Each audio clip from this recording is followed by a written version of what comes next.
I'm Kimberly with Five Oaks Homestead, and today we're going to be making freshly milled sub rolls for our dinner tonight. So we're going to have some cheesesteak rolls. So let's get started. Today I have milled my 4 cups of freshly milled hard wheat flour. And what you do is you mill 2.5 cups of fresh wheat berries to get 4 cups of freshly milled flour. And I use my Nutrimill Classic Impact Mill to do that. Let's get started on mixing the ingredients. So what you're going to do is mix or pour in 1.5 cups of warm water, about 90 degrees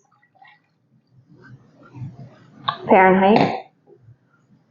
And then you're going to add your 1.5 teaspoons of Redmond real salt,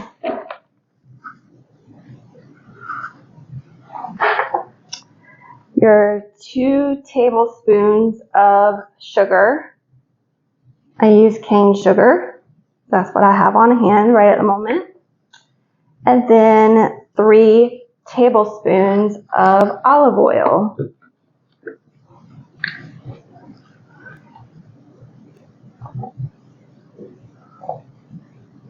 One, 2, and 3. Alright, and I also forgot to mention that I'm using this recipe from a lady named Kira, and her website is called Grains in Small Places. So go check her out if you'd like.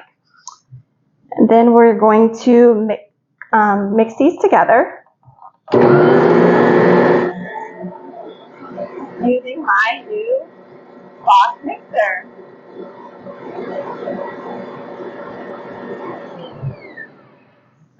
Alright. And sorry, I have to look at the recipe because I'm still new at it. And then we're going to add our 4 cups of flour. I'm going to take this part off so I can get it in a little better. I made some of these yesterday, so I know that the 4 cups is going to be good enough.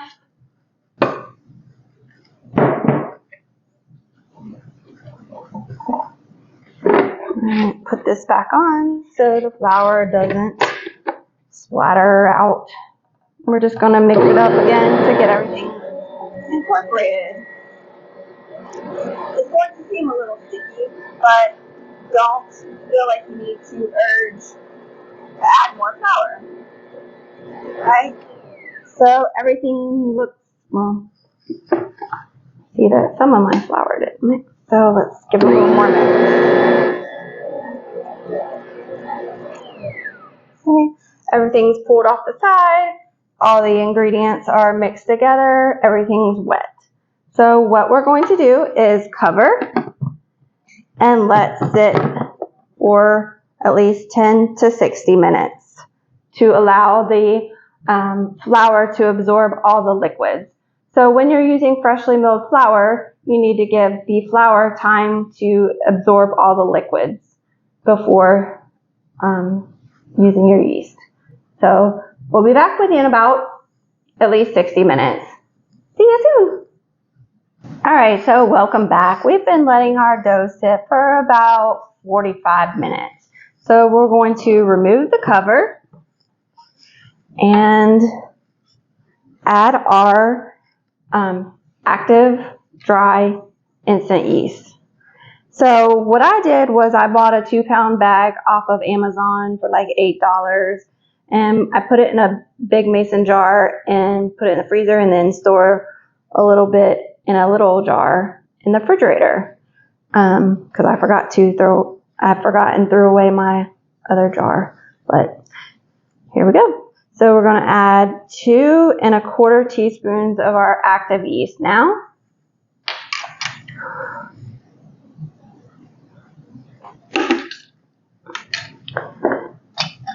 And I know that my yeast is active because it is new. So otherwise All right, so now we're going to turn our mixer on to level 2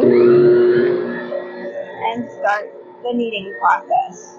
We're going to do this for about 10 to 20 minutes and check an interval to do the window pane test. And what a window pane test is to see if it pulls apart. If it pulls apart and you can't see through it, then it's failed. So you need to continue kneading for a little bit longer until you get it to where it stretches without pulling apart and you can see through it. So we'll come back and check in about 10-15 minutes. So we'll see you soon. Hi guys, welcome back. And so it's been over an hour now, and I forgot to actually mention that I changed over to a glass or a different bowl because I was going to use my mixer for something different. But we're going to unwrap it and punch the dough to make it go down. Lightly oil our surface that we're working with.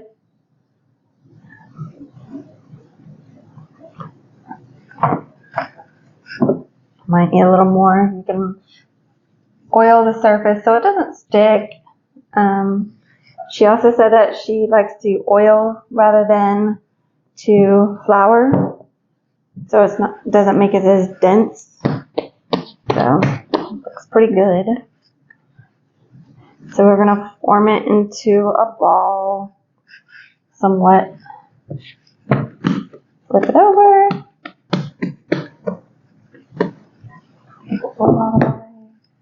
And cut it into 4s. So we're gonna make 4 sub rolls.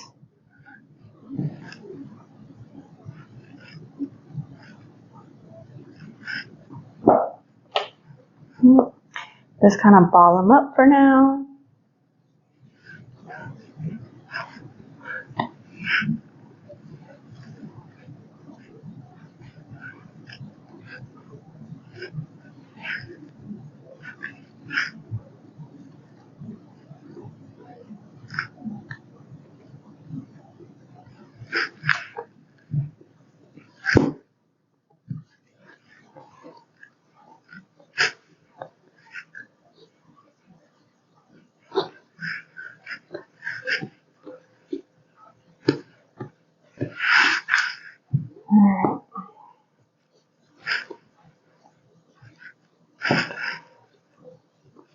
We're going to stretch it, but not pull it so much to break the gluten up. Alright, they're about 4 equal parts. So now we're going to flatten it out into a rectangle. Try not to pull it, but just flatten it into somewhat of a rectangle.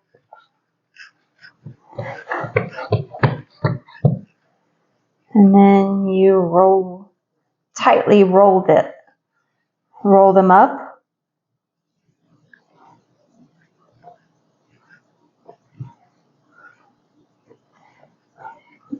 See, I didn't roll it very well on the bottom, because you wanted it a smooth surface, but it's just for our family, so it's not gonna be the smoothest on the top. But you want to tuck and roll into a log. Make sure you tuck in the ends underneath.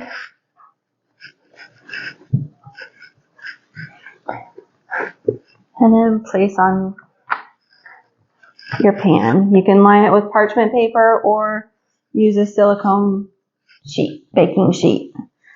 You want to try to make this ball a little better underneath.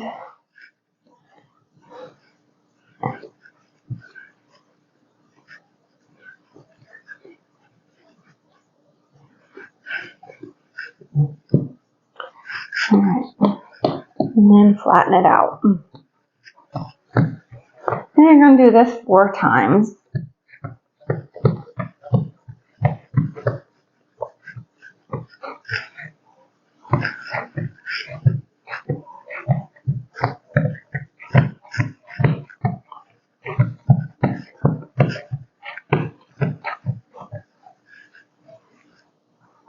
Roll it up.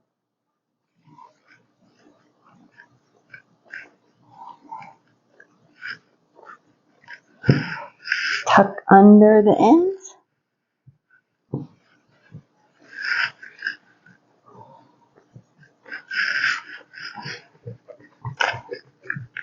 And alright, there we go. Kind of flatten them down a little bit so they don't rise too high.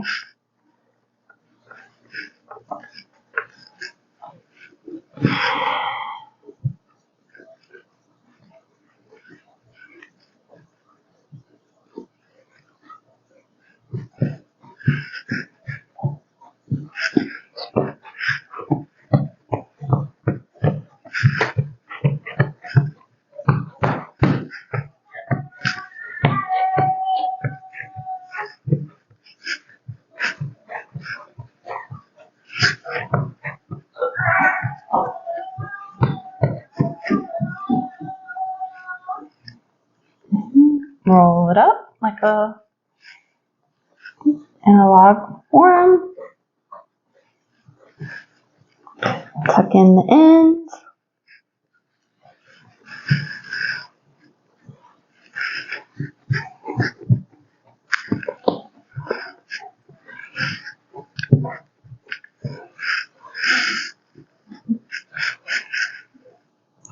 This part is crucial to get them tucked under and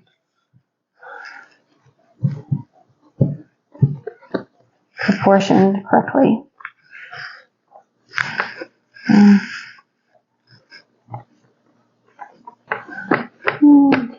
flash down a little. And last but not least,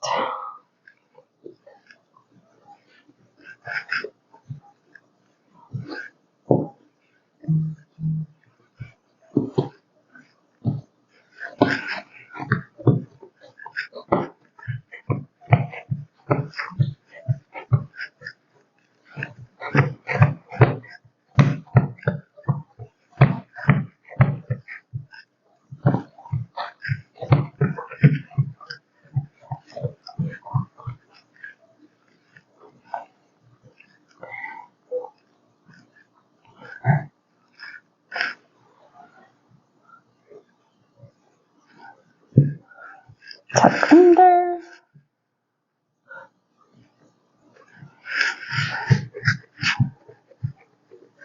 Fold under. Place on a baking sheet.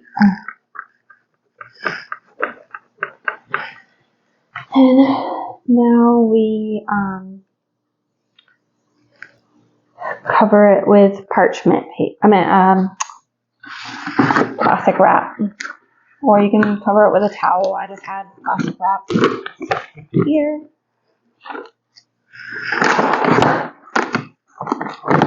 And you let it sit for about another 30 to 45 minutes before we bake. So we'll see you guys back. Okay, so here's the final product. So they're not the greatest or the best looking or smoothest sub rolls, but they are going to be edible for our family. So that is the reason why the technique of rolling and tucking is so important. So they're smoother than this, but it's okay. So I cooked my rolls at 375 for 18 minutes. The recipe calls to set your oven temp to 400 for 20 to 25 minutes. But like I said, my oven cooks a little bit hotter, so I bumped it down to 375 for 18 minutes. So we're off to enjoy. Thanks. Appreciate ya.